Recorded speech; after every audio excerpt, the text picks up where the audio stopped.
Pour vous, est-ce que les Occidentaux, pardonnez-moi l'expression, font trop de chichi sur les libertés ? Alors, je pense pas que ça soit nécessairement comme ça qu'il faille poser la question.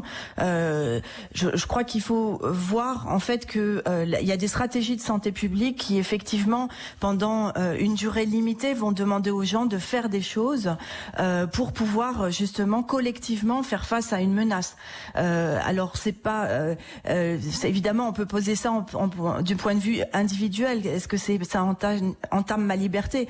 Mais en fait, c'est pour protéger la population. Quand on met en place ces mesures, c'est aussi pour empêcher que les gens tombent malades et aussi meurent.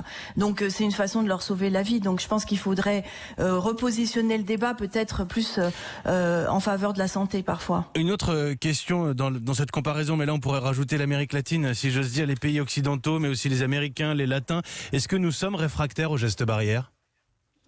Alors je pense que c'est beaucoup plus loin de notre culture. Donc c'est vrai que adopter les gestes barrières, ça demande plus d'efforts, plus de contraintes, parce que c'est vrai que par exemple en France, on a tendance quand on se dit bonjour à se serrer la main, à se faire la bise. Donc c'est nos modes de vivre ensemble. Et c'est vrai que là on nous demande de faire une distance physique. Donc cette distance physique, ça peut être aussi pris comme une distance sociale et comme un éloignement en fait des gens.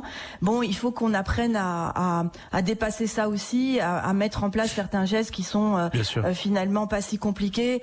En Asie, ils le font tout le temps. Bon, d'abord aussi parce qu'il y avait beaucoup de pollution dans certaines grandes villes, donc les gens mettaient des masques de toute façon en temps de pollution. Donc ils ont l'habitude aussi de mettre des masques.